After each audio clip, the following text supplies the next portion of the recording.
Hello everyone and welcome to this special CBI at 10. My name is Matthew Fell. I'm the Chief Policy Director here at the CBI and also Interim Director General for a few weeks. I'm really pleased to be joined today by Paul Greenwood, who is Chair of Esso UK, part of Exxonmobil, where Paul, I think you've been since 1995. So I thought I had longevity here at the CBI, but you've pipped me by 3 or 4 years. So welcome, great to have you. Yeah, Exxonmobil man and boy, I'm afraid. So yeah, no, I'm really pleased to be here, Matthew. Thanks for the time and thank you for everyone for dialing in. Hopefully we'll have a really interesting conversation. Great stuff. Look, just a little bit of an overview and housekeeping from me before we dive on in. I think everyone is aware, look, gosh, there are plenty of headwinds out there right around the world at the moment, and Paul is going to give us some great insights on those, as well as how a company right at the heart of the whole sort of net zero decarbonisation challenge is thinking about things here in the UK and further afield internationally. We're hoping it's going to be a very interactive session, so please do pop your questions into the chat and we'll make sure we get to as many of those as we can throughout the conversation. For those of you who are watching live, please do pop them in the chat. Paul, if I could just sort of kick us off with a few to warm us up a little bit by way of background. I mean, my guess is that, like me, most people tuning in, ExxonMobil is one of those sort of global mega brands that everyone has heard of, and we think we've got a pretty good idea of what you do, but just give us the full spectrum of activities globally, if you would. Yeah, no, will do. No problem at all. Yeah, so clearly large oil and gas company, kind of petrochemical company. If you want to describe it, first of all, perhaps in terms of value chain, we're kind of everywhere. So we're in exploration, the development and the production of oil and gas. We're obviously big in the midstream in terms of liquefied natural gas, in terms of refining. We have a very significant refining kind of footprint, as well as oil pipelines, gas pipelines, all the way right down into diesel and gasoline into forecourts and kind of selling through. So really, the whole of the value chain is kind of encompassed by what we do. In terms of numbers, to put it in terms of numbers, we sell about 4 million barrels a day of oil equivalent kind of crude. So that's 2.5 million barrels of crude and 1.5 million barrels of other stuff like gas and LPG and those kind of things. We have about 4 million barrels a day of refinery capacity. So as I said, a pretty significant kind of refinery capacity, and then a very large chemicals, lubricants kind of business as well, probably 60 million tons a year of those kind of things. In terms of Exxon itself, try and put you in some kind of scale kind of calibration, I guess. We're about 4 times the market cap of an entity like BP, but that 2.5 million barrels is only 2.5% of the entire oil industry, right? So we're relatively large versus some of our peers, but still a very, very small part of what is a very big industry. Very good. That's a nice summary. So you're big in a very big industry. That's the basically people get their heads around. And then Paul, here in the UK, again, we'll all be very familiar with the sort of brand awareness and Esso and things like that on the forecourts. That's the consumer-facing sort of bit of it, essentially. But just give us a feel for what you do here in the UK as well. Yeah, no, absolutely. We are an important affiliate. There's no doubt at all in terms of the corporation. We've been around since 1885, so about 140 years. We employ over 2,000 people, and in addition to that, we have about 700 contractors. Those are very largely skilled, technical, engineering, kind of highly paid roles. So a big kind of footprint in terms of that piece. The asset base is very important. So lots of assets. The primary one, or the largest, is the Fawley refinery petrochemical complex down in the south. It's near Southampton. That produces, from a refinery perspective, about 20% of the road fuels in the UK. So 1 in 5 cars every day are being fueled effectively by Exxon fuel in the UK. The petrochemicals business is very large as well. It's about 670,000 tons. Really high grade chemicals, so high grade rubbers, pharmaceutical grade rubbers, for example, those kind of things. That complex is then connected by, it's actually the country's largest private oil pipeline network, about 700 kilometers of pipeline. They go into 5 terminals, and those terminals are in the south, 1 East London, 1 West London, 1 over in Bristol, and 1 up in Birmingham. So you get an idea of it's a very well connected pipeline system with spurs that go into Gatwick and into Heathrow. So a very, very kind of significant footprint and kind of done. And then if you take that right the way down to the end consumer, we sell into about 1,200 branded kind of sites. There are more sites actually under the Esso brand than there are kind of any other single brand in the UK. So we're pretty significant kind of footprint. And I think then in terms of the assets, that the last piece is what do we contribute to the government? And that's around about £6 or £7 billion every year in direct, indirect, and duties, kind of the taxes and duties that we kind of contribute in. So big footprint in the UK and a big contributor. Yeah. I just have a little bit of a feeling, Paul, we're going to stack up a row of sort of killer stats by the time we're done here. But the 1 in 5 car one is a good one. I've got that on my hit list so far. That's terrific.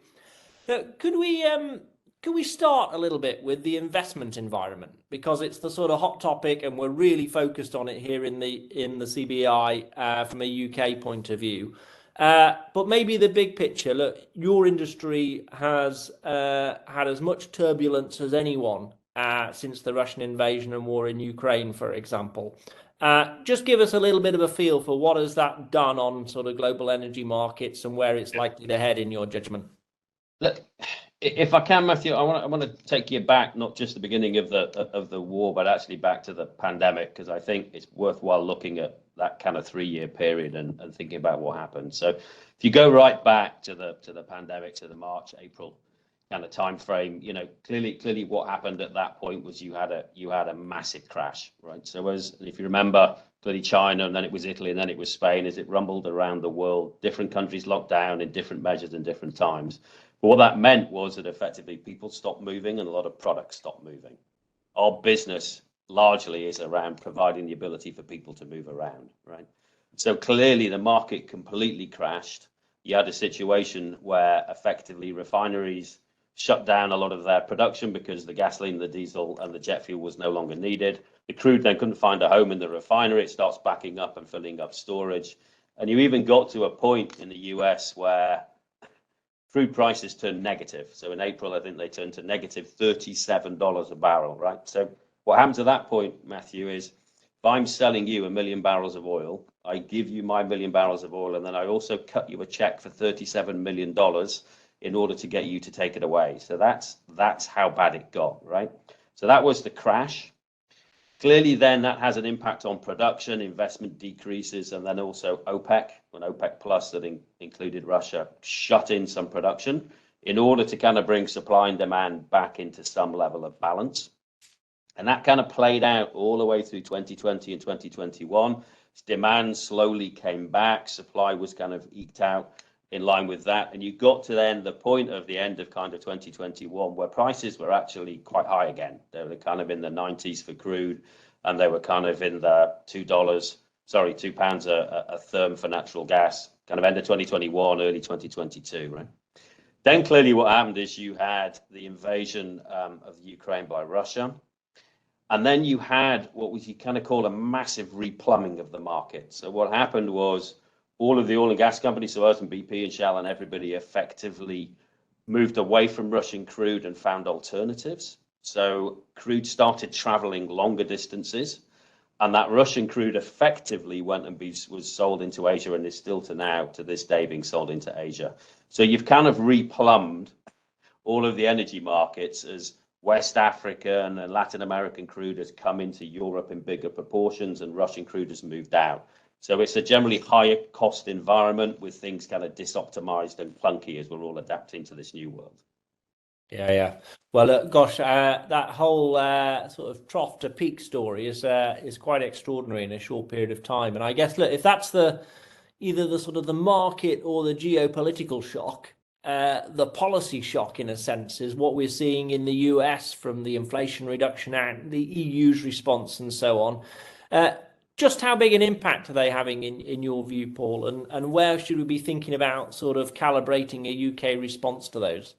In terms of the policy, the fiscal side? Yeah, exactly. If they're thinking about the US have played their hand with the Inflation Reduction Act, we've seen the EU respond in kind with the sort of Net Zero Industry Act. So what should be a smart play from the UK in terms of a policy response, do you think? And let's spend a little bit of time just talking around those two things. The Inflation Reduction Act, and as I'm sure most people on the call know, it is a big deal. It is a lot of money. The US is clearly a massive economy. They can afford these kind of things. But even for the US, this is a complete step out. And it's basically massive tax incentives in almost every sector of kind of the transition to net zero. So carbon, hydrogen, EV, you can keep going and name them. And that really is, to my mind, a big shift. And they're shifting really away from what I'd say is a kind of stick mentality to much more of a carrot, and turning around and saying, look, we really do want people to actually invest money in actually driving the transition forward. So how do we go about doing that? And they've laid that out. Clearly, the EU and the UK and the rest of the world has noticed this and is responding.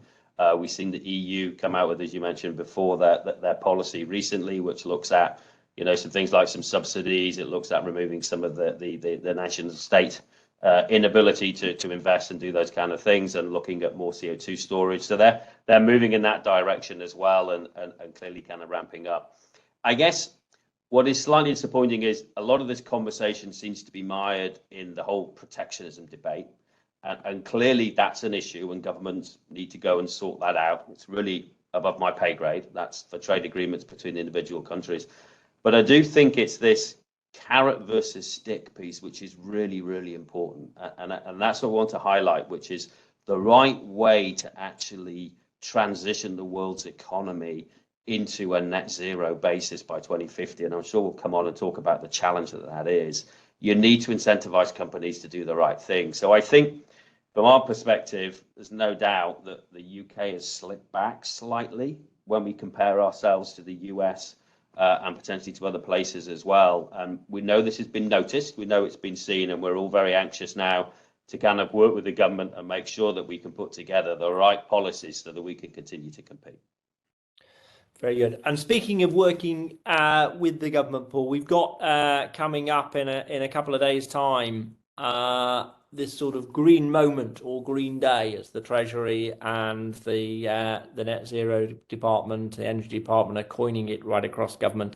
What would you be on the lookout for in that? Do you think what would be what would represent good from a Paul and Esso and Exxon perspective, and the industry more generally? Do you think? I think at a high level, we want clear, reliable frameworks that we know are going to be there and going to be enduring and can last. And clearly, we've seen recently the announcement around $20 billion for CCUS over the next couple of decades. It's that kind of thing. It's things you can look at and point to and rely upon. And there may be people out there kind of questioning, well, why do you need incentives? Why do you need this to happen? And it's worthwhile just turning around and talking about that transition, right? The transition needs to effectively build out a massive amount of infrastructure. So take hydrogen, the ability to produce that hydrogen, the ability to transport that hydrogen, and then the ability to convert power stations, for example, so they can more easily burn hydrogen, take it into home heating. All of this is going to take cost. And effectively, companies like ours and lots of other companies have put their hands up and said, we're in. We want to play a part in this. We want to move forward. But there needs to be frameworks and business models that are developed that allow that demand to flourish, or else there's no way in which we can do this on our own. So it's a matter of how do you create that framework, but is clear and reliable and there, right? And that's clearly a massive challenge. And we want to dialogue with the government as much as we can to make sure that everybody understands the pros and cons. Yeah, totally. Look, that point around policy stability, I just hear that so often from many firms. That this is by definition, this is a long-term play. So just making sure you know what you're investing against, for example, is super important. And that's our business. It takes years for us to actually build out a project, and decades often to get a return, right? So we know how to manage that, and we do it. But clearly, where you can get that long-term stability is a massive, massive driver for where you're going to invest your money. Yeah, very good. And look, then thinking even just beyond a sort of green, low carbon agenda, just give us a few thoughts, if you would, as a helicopter view into the UK as a place to invest more generally. I've been talking to lots of different firms in many different sectors at the moment, and everyone will have their own almost like sort of investor dashboard perspective or lens on the UK, where they talk about skills and infrastructure and tax, the sort of soft power engagement and things like that. What would your sort of cocktail of issues be, and how are you viewing the UK as a place to invest right now compared to elsewhere around the world? I mean, clearly the UK has been through a period of, let's just call it uncertainty, right? Instability, and we've clearly seen that on the political side. And everybody has dealt with the pandemic. Everybody's dealt with the war. Clearly, Brexit and some of the political turmoil that the government's been through as well has caused some concerns. I would say generally people are kind of raising their eyebrows and looking at the UK and wondering when we're going to get back to something akin to normal behaviour. I think that's happening. Clearly, we can see a more balanced and more reasonable approach coming out, and I think we're all very thankful for that. So I think that paradigm is starting to get back to where it needs to get back to. And that's critical. I mean, I've got no chance of going to my corporation and then convincing them to invest significant amount of money in the UK unless you've got, that level of stable, logical, rational government that clearly it looks like we're getting back to. So that I think is a positive. Clearly, in terms of, and I think we'll come on and talk around carbon capture, storage, and hydrogen, I think the UK is in an incredible situation there in terms of the advantages that it has to play out, and I'm sure we'll talk about those things in a little bit more detail later on. But I think generally you've got the skills, you've got the people, you've got the capability to do this. It's a matter of how do you set the frameworks and how do you remove some of the really, really irritating things, those things that are dragging you back, like planning and connecting to the grid and all of those things that just seem to make life a little bit more difficult than it should be. So that's the kind of the helicopter high level view, if you like, from my point of view. Yeah, no, that's very good. That point on agility is a really good one, actually. As a sort of a relatively small island, for example, that could actually be our sort of USP in a sense. If we were able to slicken it up and move really quickly and agilely, it could be a route to win. The flip side of stability, clearly, is windfall taxes, which we know are sort of problematic and cause a headache.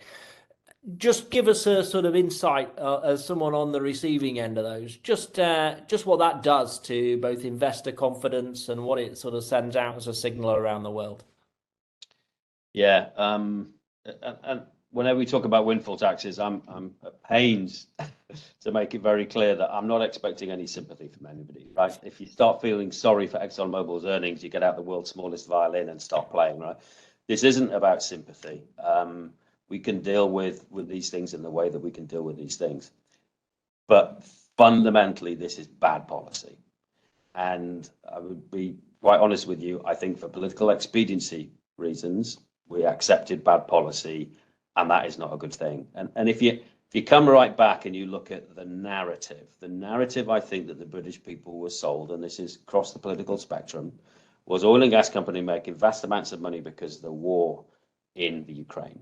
And there's no doubt at all that in 2022, prices spiked, natural gas prices and other things, markets got dislocated, and therefore there was some significant benefit that flowed through from that price set. No doubt about it at all.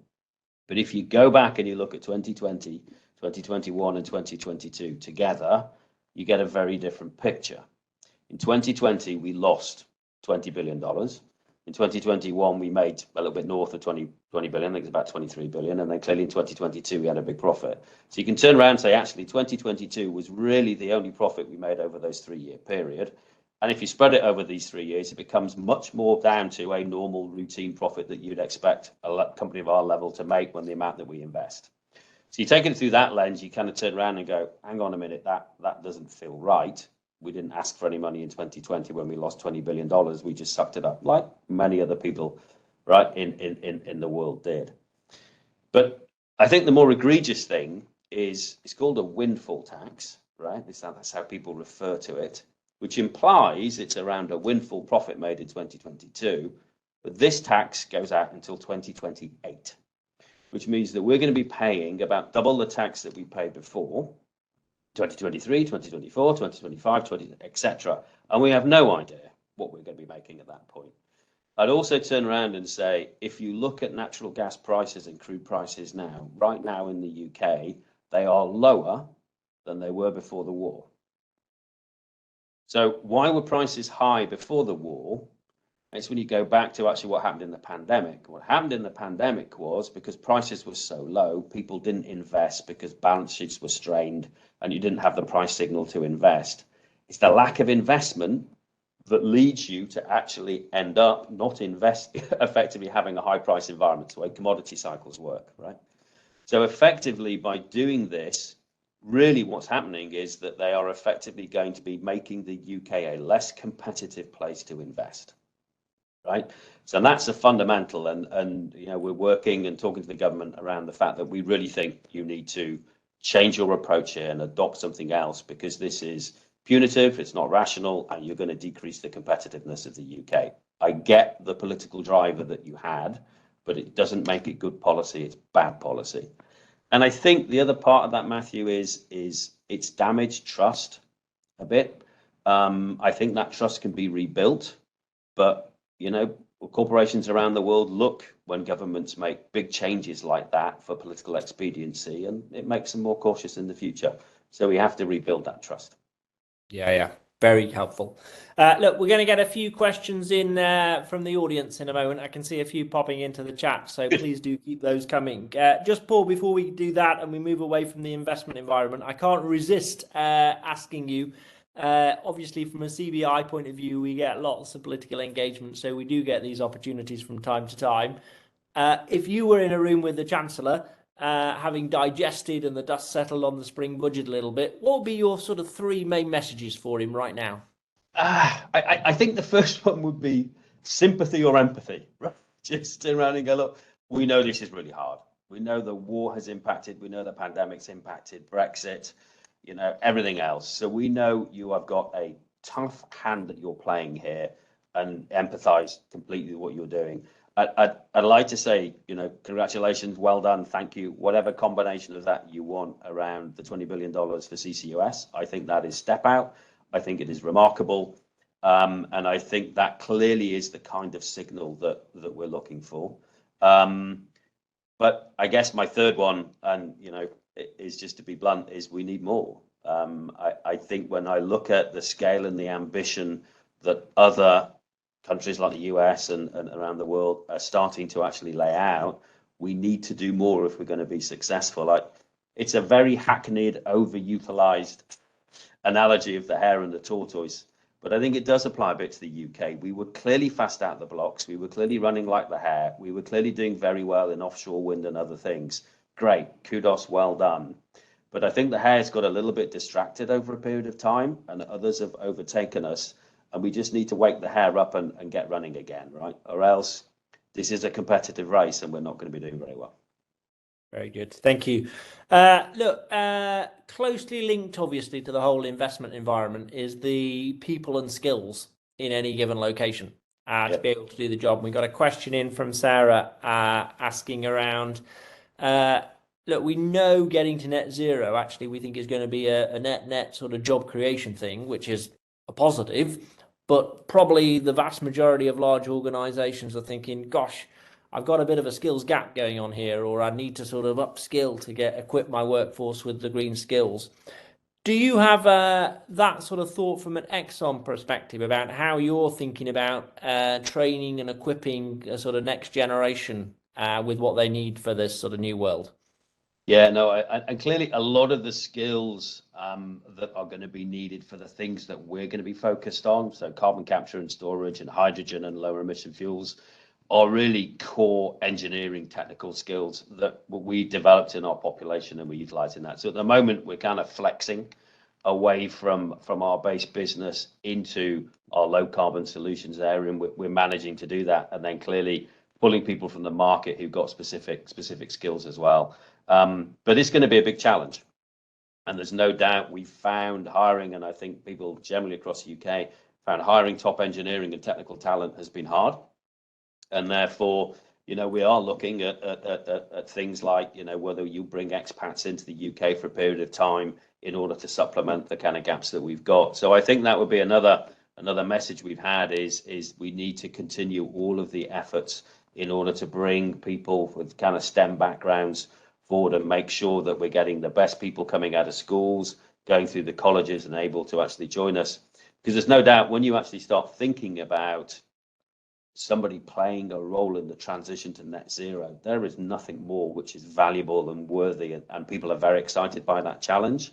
but we're still not necessarily seeing the real pipeline of talent that we need to in these places. Very good. That's super helpful. Let's switch our attention a little bit to some of the opportunities specifically for the UK. Sure. And I want to start with a little bit of a scene set here, if I may. This is almost like the ultimate exam question, I think, for this topic. The so-called trilemma in energy is, how do you balance or find the right sweet spot in carbon reduction on the one hand, energy security of supply, and then the cost of energy? Those are three really, really important issues to balance. How do you sort of navigate a course through that, Paul? Yeah, I mean, it is, you're right. It's the exam question. It's the big question. It's the thing that everybody is grappling with. Let me start on a slightly unusual place. Let me start with reservoir depletion. I'm not a reservoir engineer, but I think it's critical because I think it just highlights perhaps one of the core fundamental differences with the oil and gas industry than perhaps lots and lots of other industries, right? And that is that there is a single immutable fact with every single oil and gas reservoir that has ever been drilled or will ever be drilled, is that it will at some point decline. Okay, so an unconventional well will have a lot of production for a while and then it will start to drop off relatively quickly. Other wells may come up and have a long plateau for a period of time and then start to come down. But all reservoirs come down to nothing at the end and get plugged and abandoned because you run out of hydrocarbons and you run out of pressure. Okay. So if you look across the world, across the hundreds and hundreds of thousands of wells that there are across the world, and you look at that average decline rate, it comes down 7% every year. So what that means is at the moment, if you just take crude as an example, we produce across the world, this is not us, this is the world, 100 million barrels a day. Were you to stop investing in new production, and I'm not talking about maintenance and those things to keep what you got ticking on, but just stop investing in new, you'd have 93 million barrels of oil within 12 months. To try and understand what that does to the world, you need to look at some of the ways in which we've seen supply shocks before. So if you go back to the 1973 oil embargo, we lost about 4% of the world's supply at that point, and prices tripled. You look at the Iranian Revolution in 1979, we lost about 1.5% of the world's supply. Prices went up by 2.5 times. You look at the 1990 Gulf War, we lost about 3% of supply and prices doubled.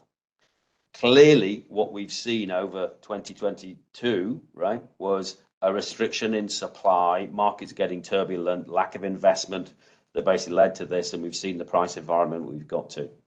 So whereas in most industries, if you don't invest, you don't get more.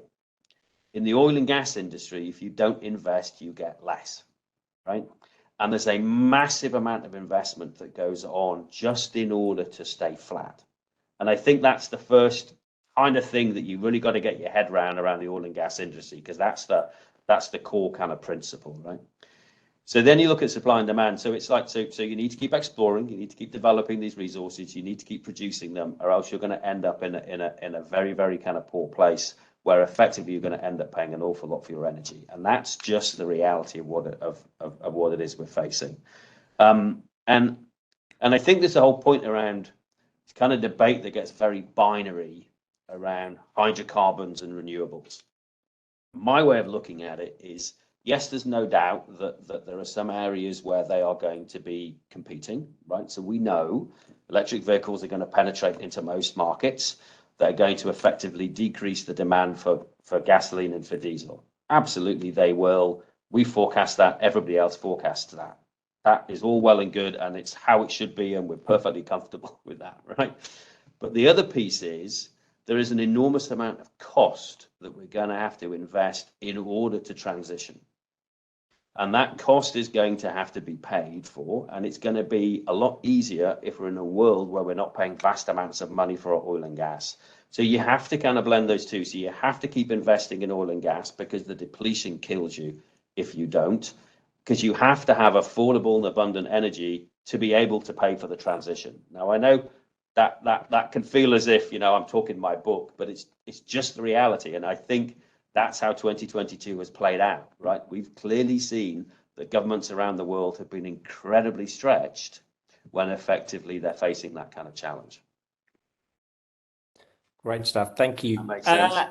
It does. Yeah, I'm just this idea of investing to stay flat is something that, gosh, that really does emphasize the scale of challenge in many respects. And then I think, Matthew, let me just carry on a little bit. If you then talk around, think about the whole decarbonisation piece, right? Because I think this is critical. McKinsey put out a report which is it's $275 trillion investment that's required in order to get to net zero by 2050. So clearly a very, very significant amount of investment that can happen, right? And I think the government's own stats put it at something like the Office of Budget Responsibility, but 1.4 trillion is the UK kind of piece of that. So very, very significant investments that are needed, right? And, you know, that's the area that we want to get involved in, is actually what would be our piece of that. And why is it in particular that you are investing in carbon capture, storage and hydrogen and low emission fuels? And it kind of comes down to competitive advantage. And I'm sure that people want to talk around solar and wind, and I'll come on and talk about that. But if you look at carbon capture and storage, and you look at hydrogen, you look at low emission fuels, there's almost no credible entity out there that says you don't need vast amount of those in order to get to net zero. And if you look at those, they are what we do best. It is basically the development and movement of liquids and gases. That's what carbon capture and storage is. That's what hydrogen is. And clearly that's what low emissions fuel is. That's what we've been doing for hundreds of years. That's what our technology is useful for. That's what our project execution capability is for. That is what we do. And therefore, fundamentally, that's where we're going to be putting our focus. We get some criticism around why we're not involved in solar and wind. The bottom line is we have no competitive advantage in solar and wind. So the answer around and go, we're not in solar and wind because we have no competitive advantage. Other people can do that just as well as we can. We have a big competitive advantage in hydrogen, carbon capture and storage, and we are going to be investing in order to actually produce that. And that's the real kind of drive that we've got in order to play our role in reducing emissions. Great. And just Paul, on those specifically, like hydrogen, carbon capture and so on, where do you sort of see the UK's domestic strengths, and how can we sort of maximise those? And here you come into the North Sea and our industry and the capability, and this is critical. And there's one thing I'd like people to take away from this conversation is just the opportunity space that we have in the UK. So if you take the North Sea, clearly, you know, those discoveries were found in the 60s and 70s. We've been developing the North Sea massively through the 70s and the 80s and the 90s, etc., which means that we understand those rocks. We know what the subsurface is like. We have a vast amount of infrastructure out there, so pipelines, gas pipelines, oil pipelines. We have platforms out there, etc. And we've got an industry which has grown up over 40 or 50 years on the back of that oil and gas kind of development in the North Sea. So it knows how to move gases and move liquids and do all the things that you need to do. And that is an opportunity and advantage that very, very few places do. You can clearly look at the Gulf of Mexico and the US. Clearly, that's a similar kind of picture. But if you look, for example, at the EU, there are lots and lots of countries that don't have anywhere near like the access to that capability to store carbon. So in terms of numbers, I think it's the British Geological Society. They put out a number which was basically, I think it's 70 billion tons, it's more than 70 billion tons of pore capacity, right, that they've identified in the UK North Sea alone. To kind of work out what that is, you take the entire CO2 emissions of the EU in 2022, it's about 80 years worth. So you imagine that. So effectively, you kind of come down to, you have enough pore space in the North Sea to effectively store all the carbon that you want to for hundreds and hundreds of years. So that prize is there. You just need to spark the industry and drive the industry through incentives in order to effectively develop all of that. And we are putting our hands up and saying we want to be part of that process. Very good. Now, look, you mentioned earlier on the role of economic clusters. And you know, many people listening will know the CBI is sort of a big fan of these, where we think it's the sort of best way that you get high value jobs, high value firms, high value sectors, sort of investing into a place kind of thing. And we're doing a piece of work to try and codify many of the success factors behind those economic clusters. Just give us your own thoughts, Paul, on what needs to happen to keep them sort of right at the forefront of world-beating technologies, investment, and so on, and all the ingredients that make them a success. Yeah, partnerships is the absolute critical first. In the Solent cluster, which is a cluster that we're a part of down in the south coast, obviously utilising the Fawley refinery and petrochemical asset is its kind of foundational base. I think we're up to 58 partners in that process. I check because it goes up almost daily. So this is being led by the LEP, the local enterprise kind of partnership, and incredibly well led. It's got banks involved in it. It's got energy companies like RWE and SGN and SSE. It's got British Airways. It's got Airbus. It's got the University of Portsmouth and Southampton. It's even got, it's got Southampton Football Club as even part of it. So it's a very, very wide range of partnerships, and you need that because you need a lot of oars in the water to pull this boat along. You need a lot of momentum. You need a lot of expertise, different views, different demands, different approaches. So actually pulling all of that together is critical, and we feel really privileged to be as part of the Solent cluster and a part of that process moving forward. I would say as well, again, I come back to stable fiscal frameworks and moving. You need the incentives, you need the legislation, you need that. I think we're a little frustrated with the cluster process in terms of how slow it's been to move forward. We want to get to the table. We want to start talking deals. We want to really start actually moving this forward.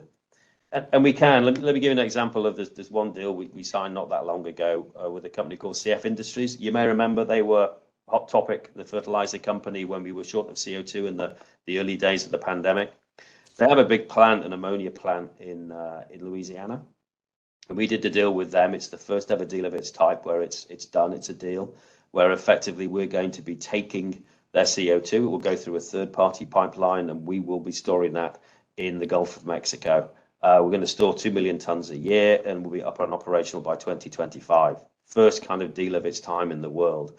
So we know how to do this. We've been injecting and managing gases into reservoirs for a long, long period of time. The reason why I raise that is there is still some uncertainty out there around carbon capture and storage, which I find kind of staggering, because all oil and gas operations will inject gases, be that carbon dioxide, be that natural gas, whatever it is, for reservoir pressure, various other different things. We know how to do this, and clearly the UK's got a massive potential for it as well. So yeah, that's what I think in terms of the clusters. Urgency, let's get progress, let's move along, and let's get clarity in how we can put all this together. Yeah, super, Paul. So much of what you just said resonates with me from all the work we've done about the sort of that, the importance of sort of go-to leadership, having a sort of strong story to tell that's sort of compelling for investors, for firms, for people, and so on. All about making sure, if you like, those, as you described, the sort of pains of partnership working are worth it because the prize is bigger than any one of those organisations can realise in their own right, and so on. That's terrific to hear. Look, we've got about 5 minutes left, and I just wanted to round off with a few sort of bigger picture questions, if that's okay. Sure. Yeah. As you mentioned right at the top, we've had a tumultuous few years, to put it mildly, navigating no shortage of sort of business and people and political challenges. What have your been sort of main reflections and learnings from all of that, do you think? I guess I put it in two buckets, the kind of the external and the internal. I think from the external, it's about relationships, it's about face-to-face contact. This is where the CBI plays a fantastic role in helping us form some of those relationships, connect with government, connect with other industries and businesses. It's also around looking at the signals, because you really don't know what's coming. It's always been difficult. Now it just feels like it's crazy difficult in terms of what on earth is around the corner. We've had so much uncertainty and unpredictability. So I think looking externally, building those relationships and just watching those signals and making sure you're robust to them, that clearly is very important. And I'm thankful for the work that CBI does in terms of helping us in that space. I think the other major learning is just the incredible resilience of people. I'm going to talk about it with our people. You go back to the March, April timeframe in 2020 when, we did not know how bad this was going to be. People like me were able to sit at home and work from home, which personally I hated, but we were able to do that. But the people in our refineries and our chemical plants who worked our pipelines, who worked our terminals, and who work on retail forecourts, they needed to be out there making sure that the country got the diesel and the gasoline that they needed to keep going. And you look at the incredible resilience of our people kind of through that period of time. It's something you should never take for granted. But what people are actually capable of doing, stepping up and actually delivering what they need to, I think was pretty awe-inspiring. So yeah, I think those two things, internally and externally, are the main things that I take away from it. Terrific. Paul, we've got a cracking question come in from Graham Corley, which I'm going to actually finish on. But just before that, a final one from me personally. If that was the backward look, what's the forward look like? Your own sort of risk register, to the extent you can share it. How's that sort of shifted, and what does it look like moving ahead, and what can others take from that? Yeah, I'm very focused on the war at the moment. It feels to me as if Putin is increasingly cornered, and I think there are some pretty worrying potential outcomes that can come from that. So that's something that we're watching incredibly carefully, not just from a market kind of point of view and a fundamental supply of oil and gas, but just what can really happen there at some of the extreme kind of possibility cases. So that's a worrying one that is clearly high on the radar. And I would say just we're in a world of volatility, uncertainty. We see what happened in the financial sector in the past couple of weeks. Crude came off $10-13 on the back of that. So things which are really way outside of what we would normally focus on can seem to have kind of outsized impacts on our business. So that's something we're watching kind of very, very carefully. Yeah. Yeah, thank you. And look, just to round us out, Graham's question, he said, look, in the manufacturing sector where he is, they see things like artificial intelligence and digital as sort of key trends coming down the track pretty rapidly. What do you feel is the sort of largest disruptors coming to industry? Coming to our industry in particular? Yeah, I think so. Yeah, exactly. What are going to be the big change agents? I mean, I think we've talked about carbon capture, storage, and hydrogen, those things, which I think we know and we understand, but they themselves are going to have a massive change on how we move about, on how we heat our homes, on how we do everything. So there's a world of change that is kind of boiled in. I would say outside of that, it's absolutely clear in my mind that if we're going to get to net zero by 2050, it will involve technologies that have not yet been invented. So we don't know what those look like, but I think AI and other things are clearly going to be a big part of actually how we get more efficient and how we develop things. So there is a world of unknown technology that we need to keep doing. And again, I guess a final plea, governments have to make choices. Those choices are hard because we really don't know how all of this is going to play out over the next 25 years or so. But as they make those choices, they also need to make sure they don't shut doors on technologies and solutions that are really going to be critical to get us to where we need to get to. So the disruptors, it's a bad answer for your question, Matthew. I'm sorry, but I think we just don't know where they're going to be. But what we do know is there's going to be a world of change coming our way over the next 25 years, which is both worrying and really, really exciting, because I think it does actually bring a world of opportunity and fun along the way. That's fantastic. I guess, Paul, if we knew what they were all going to be, they maybe wouldn't be disruptors by definition. So that's a great note on which to end. Thank you for a brilliant set of insights. I suspect everyone has been sort of scribbling away and thinking, how can I apply that thinking into my own business? So that's a really rich conversation. Thanks everybody for joining us, and we look forward to getting in touch again very soon. Have a great day, everyone. Thanks so much. Thanks, everyone.